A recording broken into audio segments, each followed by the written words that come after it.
దేశంలో విచక్షణ రహితంగా రసాయన ఎరువుల వాడకం పెరిగి తల్లి లాంటి నేల నిస్సారమవుతున్న వేళ రాష్ట్ర ప్రభుత్వం అప్రమత్తమైంది. రాష్ట్ర వ్యాప్తంగా వ్యవసాయ క్లస్టర్లలో రైతు వేదికలో భూసార పరీక్షల మినీ కిట్లు అందుబాటులోకి తీసుకొచ్చేందుకు ముందుకొచ్చింది. ఇందుకు సంబంధించిన మరింత సమాచారంపై రైతు కమిషన్ చైర్మన్ కోదండరెడ్డితో మా ప్రతినిధి ముఖాముఖి. రాష్ట్రంలో భూసార పరీక్షలపై సర్కారు ప్రత్యేక దృష్టి సారించింది. ప్రత్యేకించి గత 10-15 సంవత్సరాలుగా విచక్షణ రహితంగా రైతులు రసాయన ఎరువులు వాడటంతో పర్యావరణంతో పాటు భూమి నీరు దెబ్బతింటుంది. ఈ పరిస్థితుల్లో ఆ పంటలు పండించిన ఆహారంగా తినడం వల్ల ప్రజలు కూడా అనారోగ్యాల బారిన పడుతున్న ఈ పరిస్థితుల్లో రైతు సంక్షేమ సమితి కమిషన్ ప్రత్యేక చొరవ తీసుకుంది. రైతుల్లో పెద్ద ఎత్తున భూసార పరీక్షల పట్ల అవగాహన కల్పించడం ద్వారా తమకు కిట్లు కూడా అందజేసే ప్రయత్నం చేస్తుంది. ప్రస్తుతం మనతో వ్యవసాయ రైతు సంక్షేమ కమిషన్ చైర్మన్ కోదండరెడ్డి గారు ఉన్నారు. సార్ నమస్కారం. తొలిసారిగా మీరు వ్యవసాయ భూసార పరీక్షలకు సంబంధించిన కిట్లు పంపిణీ చేస్తున్నారు.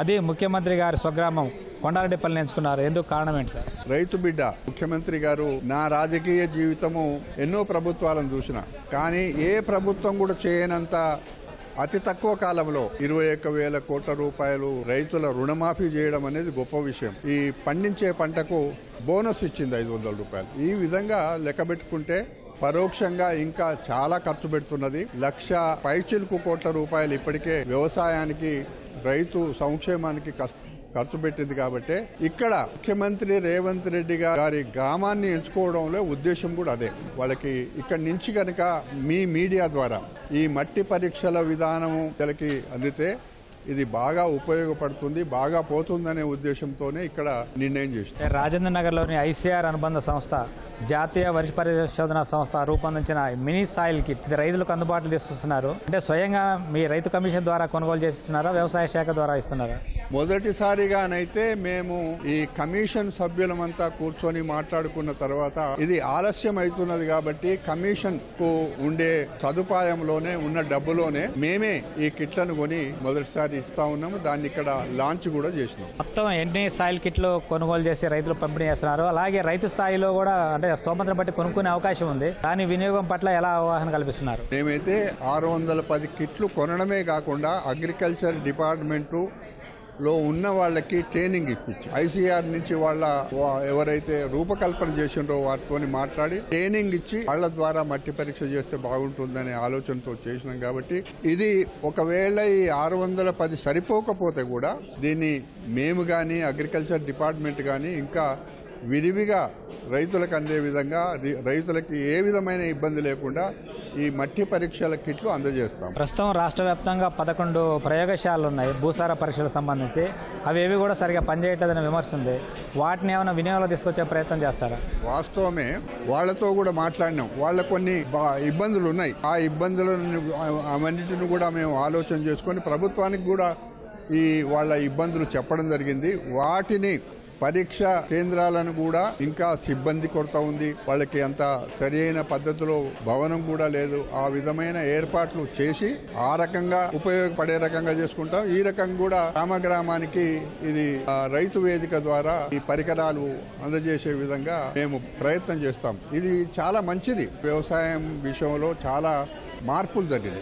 రైతు భూమి హక్కు లక్షల మంది బజార్లో పడ్డారు. రెండవది, విత్తనాలు పరీక్ష చేసే అధికారం అగ్రికల్చర్ డిపార్ట్మెంట్కు ఉండే, విత్తనాల ధర నిర్ణయించే అధికారం ఉండే, దాన్ని అన్నింటిని వదిలేసి కంపెనీలకు అప్పచెప్పింది. మూడవది, మట్టి పరీక్షలు రాష్ట్రం ఏర్పడక ముందు ఇట్లాంటి మట్టి పరీక్షలు మండల హెడ్ క్వార్టర్లో జరిగేవి. ఆలస్యంగా ఫలితాలు వచ్చేటివి కానీ జరిగేవి. ఒక విధంగా చెప్పాలంటే అగ్రికల్చర్ డిపార్ట్మెంట్ను నిర్వీర్యం చేసింది గత ప్రభుత్వం. దాన్ని మళ్ళా పాత కార్యక్రమాలన్నీ కూడా ఒకసారి అధ్యయనం చేసి వాటి ద్వారా రైతాంగం దగ్గరికి పోయే కార్యక్రమాలన్నీ కూడా మళ్లీ ప్రభుత్వం మొదలు పెడుతుంది అనే విశ్వాసం అయితే రైతులకు అందరికీ వచ్చింది. కొన్నేళ్లుగా అధిక పంట దిగుబడుల కోసం రైతులు విచక్షణ రహితంగా రసాయన ఎరువులు వాడుతున్నారు. ఫలితంగా నేల సారంతో పాటు పర్యావరణం తీవ్రంగా దెబ్బతింటుంది. రసాయన అవశేషాలతో కూడిన ఆహారం బయటకు వస్తుంది. ఈ పరిస్థితులను ఎలా గట్టెక్కించాలంటే రైతుల్లో ఎలాంటి అవగాహన కార్యక్రమాలు చేపడతారు? యూరియా చూస్తే రైతులు ఇప్పుడే మన ముందే వచ్చి కంప్లైంట్ చేస్తున్నారు. యూరియా యాప్ విషయంలో యూరియా ప్రధానమైన ఒక ఎరువుగా గానీ వాడుతున్నారు. దీనివల్ల వచ్చే ఇబ్బందులు చాలా ఉన్నాయి. కలుపు మందులు దాని వల్ల కూడా వస్తుంది, నిషేధించబడ్డది. ఇట్లాంటివన్నీ కూడా ఉన్నాయి. దీన్ని ఒకటొకటిగా రైతులకి అవగాహన చేసి మెల్లమెల్లగా తగ్గించి ప్రకృతి వ్యవసాయం పక్కన పోయేటట్టుగా రైతుకి ఆ ప్రయత్నం కమిషన్ తప్పకుండా చేస్తుంది. ఇటీవల కాలంలో దేశవ్యాప్తంగా చూస్తే మన తెలంగాణ రాష్ట్రం సహజ వ్యవసాయంలో అగ్రస్థానం ఉందని చెప్పి కేంద్ర ప్రభుత్వం ప్రకటించింది. ఆ పరంగా కేంద్రం కానీ రాష్ట్ర ప్రభుత్వం కానీ సహజ వ్యవసాయం వైపు రైతులను మళ్లించడానికి ఎలాంటి కృషి అవసరం ఉందంటారు? ఇప్పుడు కేంద్ర ప్రభుత్వం గుర్తించిన మాట వాస్తవమే. వాళ్ళు ఏంటంటే వాళ్ళకి కొన్ని బాధలు ఉన్నాయి. దిగుబడి తక్కువ అవుతుంది, వాళ్ళకి ఆ పంటను గుర్తించే విధానం లేదు, ఆ పంటను అమ్ముకోవాలనంటే అది ఒక మార్కెట్ వ్యవస్థ లేదు. ఈ వ్యవస్థలన్నీ ఏర్పాటు చేయాల్సిన బాధ్యత రాష్ట్ర ప్రభుత్వాలది అయినా కూడా కేంద్ర ప్రభుత్వం దీనికి బాగా ఎక్కువ మొత్తంలో సహాయం చేయాలి. కానీ ఆ రకంగా సాగుతలేదు అని చెప్పడానికి ఈ సంవత్సరం పత్తి కొనుగోలులో కాటన్ కార్పొరేషన్ ఆఫ్ ఇండియా అనేకమైన షరతులు పెట్టింది. ఒకటి యాప్ పెట్టింది, ఎకరానికి 7 క్వింటాలు కొంటామని అన్నది. ఇట్లాంటి నిషేధం పెట్టడం వల్ల రాబోయే రోజులలో కొనే పరిస్థితి లేదు అనేది రైతాంగానికి అర్థమవుతోంది. రాబోయే రోజులలో ఇది కొనరేమో, ఈ బాధ్యత నుంచి తప్పుకుంటారేమో కేంద్ర ప్రభుత్వం అనే అనుమానం వస్తూ ఉంది. కాబట్టి ఇది పునరాలోచన చేయాలి కేంద్ర ప్రభుత్వం. ముసాయిదా చట్టంలో ఎక్కడ కూడా వెతికినా కూడా రైతుకి హక్కు కలిగించే అంశం ఎక్కడ కూడా లేదు. మొత్తం మల్టీనేషనల్ కంపెనీలకే అధికారం అప్పచెప్పిండ్రు. దానివల్ల పెద్ద ప్రమాదం రాబోయే రోజులలో. పైన మాట్లాడడం వేరు, ఆచరణలో చేయడం వేరే రకంగా ఉంది. కాబట్టి కేంద్ర ప్రభుత్వం పునరాలోచన చేయాల్సిన అవసరం ఉంది.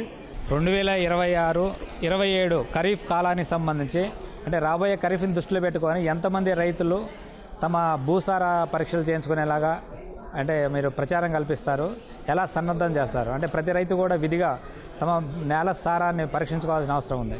పరీక్షలు చేసుకోవడానికి డెఫినెట్గా రైతులు వస్తారు. కానీ అగ్రికల్చర్ డిపార్ట్మెంటు పూర్తిగా బాధ్యత తీసుకొని రైతు వేదికలే కాకుండా ప్రతి గ్రామంలో ఒక సెంటర్ ఏర్పాటు చేసి ఈ మట్టి పరీక్షల విధానాన్ని రైతులకి చెప్పడమే కాకుండా పరికరం కూడా అందజేసే విధంగా అక్కడ ఉంటే ఇదంతా కూడా అగ్రికల్చర్ డిపార్ట్మెంట్ పైన గురుతరమైన బాధ్యత ఉంది. ఇది రాబోయే రోజుల్లో ప్రతి రైతు కూడా తమ భూమిలో మట్టి పరీక్ష చేయించుకోవడం ద్వారా ఆ ఫలితాల ఆధారంగా వ్యవసాయం చేసుకున్నట్లయితే మంచి నాణ్యమైన పంట దిగుబడితో పాటు రైతులు ఆర్థికంగా కూడా లాభాలు పొందవచ్చని చెప్పి రైతు కమిషన్ సూచిస్తుంది. అలాగే ప్రతి రైతు కూడా రసాయన ఎరువులు క్రమబద్ధీకరించుకుంటూ సహజ వ్యవసాయం వైపు దృష్టి మళ్లించాల్సిన అవసరం ఉందని కూడా మరీ చెప్తున్నారు. కెమెరామెన్ శ్రీనివాస్తో కలిసి మల్లిక్, ఈటీవీ న్యూస్, హైదరాబాద్.